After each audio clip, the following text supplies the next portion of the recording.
Hi. Normally this would be where I'd do some kind of jokey intro to one of these videos, but I don't think that's going to be entirely appropriate this time out.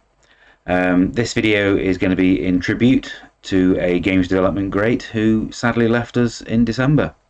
So without any further ado, let's get on with it. Thank you, Archer.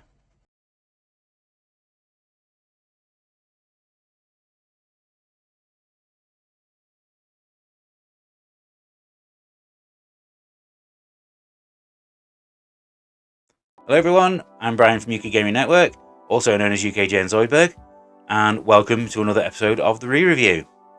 I think you could safely say that one of my favourite gaming systems of all time, if not the favourite of all time, was the Commodore Amiga. And 30 years ago, I was in the fortunate enough position to review games for it for a living. These reviews appeared in both GamesX and Amiga Action magazines. And in this series, I take a look back at all the games that I reviewed, tell you all about the people who made them, and see whether or not my opinion still stands today. This episode is one that I had intended to do later on in the year, but after the incredibly sad news that broke towards the end of 2022, I decided to bring it up now. So join me as I replay and take another look at my review for Archer Maclean's Pool, released by Virgin Interactive in 1992.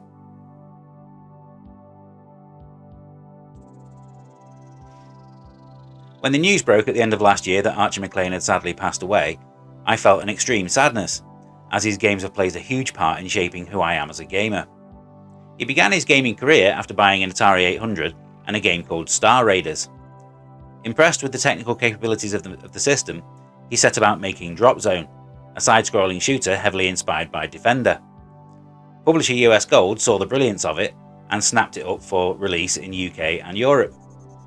Maclean then converted the game to the Commodore 64 himself, and it was an instant smash hit. System 3 then approached Maclean to work on graphical routines for a new karate game that they were working on, as the original programmer had walked out on the project. After throwing out nearly all of the original work, this game would go on to become International Karate. This would go on to become the first UK developed game to top the sales charts in the US, where it was titled World Karate Championship and published by Epix. IK Plus arrived 2 years later, and it sits happily on a list of my favourite games of all time. In the original game, fights had been simple one-on-one bouts, and for this sequel, a third player was added, turning the fights into frantic, action-packed blasts. This would be one of the go-to games every time friends popped over to my house to play on the Amiga, and it's still a game that I play today. Next came the game that would go on to define Archer Maclean's career for the next decade, Jimmy White's Whirlwind Snooker. Receiving rave reviews for its realism, gameplay and smooth 3D graphics, this would go on to win the award for technical merit at the 1991 Games Industry Awards. It entered the sales charts at number 1 in its debut week, going on to become the biggest selling game in the UK for the entire month of September. The only thing that was missing from the game was the ability to play a quick game of pool instead of snooker, and that led to the release of Archer Maclean's Pool just 12 months later. Up to this point, Archer Maclean had worked primarily as a solo developer, but games were becoming more and more complex to make, so he founded Awesome Developments for all future projects. More snooker and pool games would follow: Jimmy White's 2 Cue Ball for the PlayStation and Dreamcast in 1999, Jimmy White's Cue Ball World for the PC in 2002, and finally Pool Paradise for the PS2 and GameCube in 2004. One of the mini-games in Cue Ball World had involved trying to roll a ball around a maze, and this was to become the core idea behind Archer Maclean's Mercury, a PSP launch title from 2005. Once again praised for its excellent physics, this game would go on to be followed by 2 sequels, Mercury Meltdown and Mercury HG, which was released for PS3 and Xbox Live Arcade. The final game to be designed by Archer Maclean was 2008's arcade racing game Wheelspin for the Nintendo Wii, notable for allowing up to 8 players via split screen. I really liked it, but for some reason it didn't review very well. The official Nintendo magazine even gave it their second lowest score ever, which is just plain wrong. Maybe this was due to the extreme difficulty or the basic visuals, but either way, it's a game that I'd recommend you seek out and play. Archer Maclean has left behind quite a legacy of gaming. Over the years, both Drop Zone and IK Plus have been converted to more systems than you can count on your fingers, and all of his games remain as playable today as they were on release. Testament to great game design. He will be sorely missed.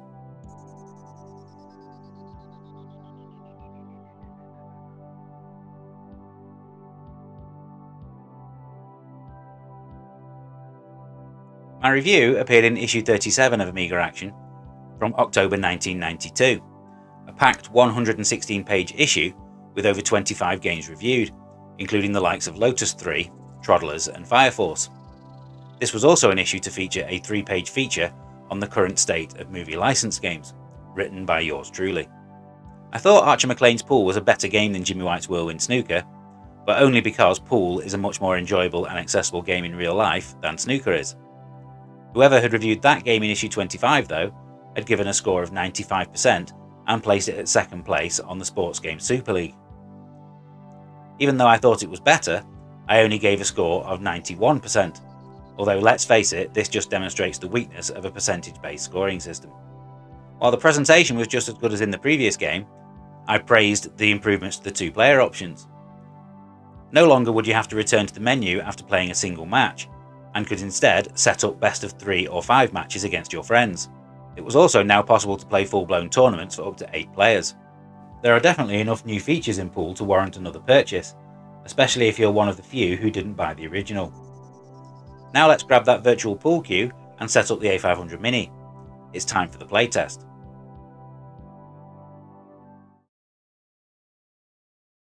This is the title screen that would greet you upon loading up Archer Maclean's Pool for the first time.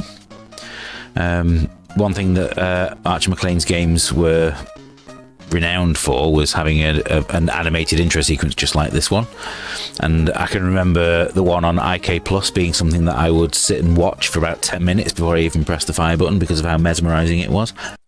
Right, so these are the opponents that you can play against. Let's play against James English. So the interface is one of the best things about this game, and it is ported directly from Jimmy White's Whirlwind Snooker, because if what ain't broke, there's no point fixing. It's all built around accessibility and ease of use, but you can use all these buttons to zoom in and out and change your angle of shot. Always remember to put chalk on your ball as well. Oh dear, that ball just stuck its tongue out at me. Now, this aiming line, you can, if you right click on, it shows you where it will go when it bounces off the cushion.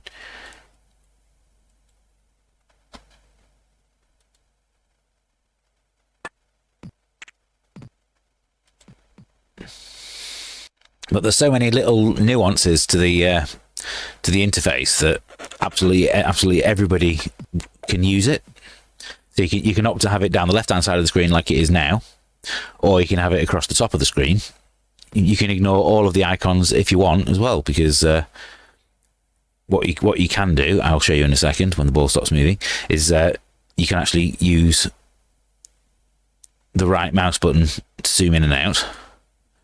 Left mouse button will rotate the table, or if you press both, you can do both, zoom and rotate the table at once. And let's try a tournament. 1 player versus 7 computer opponents. That's me. And let's go. So I am playing against Jim for the opening game. I would recommend that if you're playing this game on the A500 Mini that you plug a keyboard in addition to the mouse, because the joystick will not be needed. There's all kinds of things that you need a keyboard for. Pressing enter to select menu options and typing your name in and such.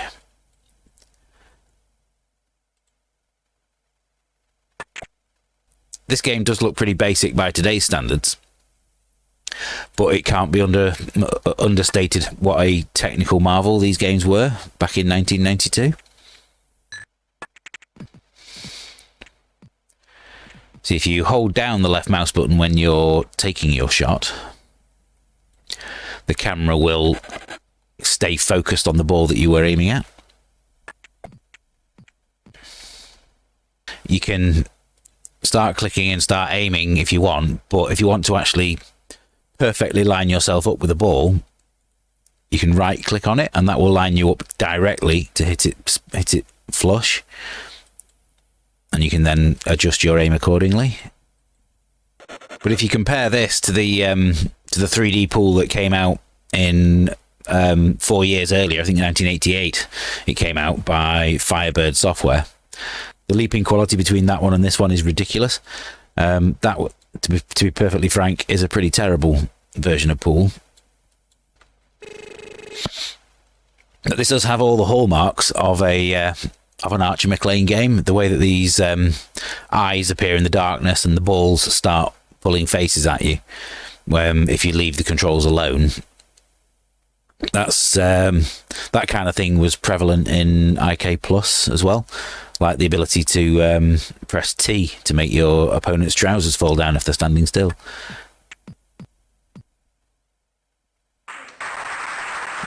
I have to admit that was a complete fluke. That was not played for at all, but I'll take it.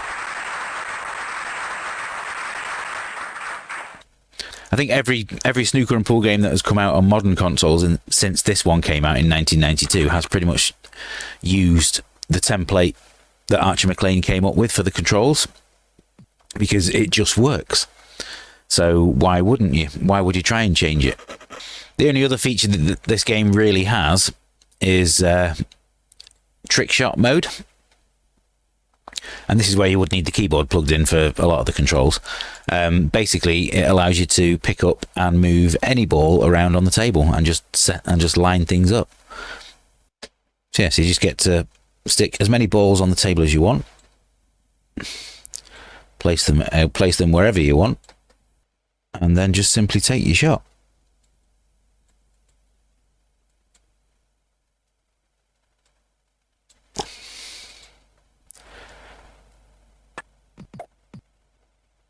So with that, let's get on to the verdict.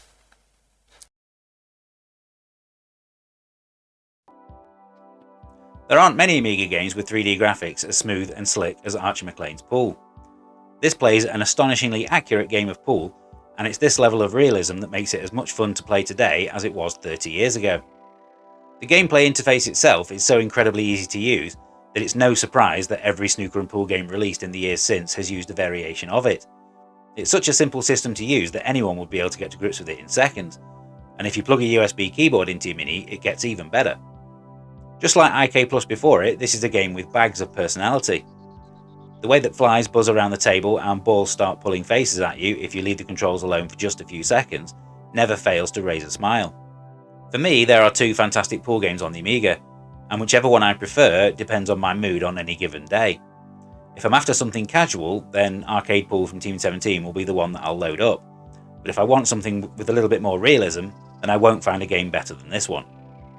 It's definitely better if you have friends around to play against, but thanks to the increased number of AI opponents and the tournament mode, it's a game that's great to play on your own as well. Ranking the best casual sports games on the Amiga would place it right at the top, and it's a solid 9 out of 10 from me.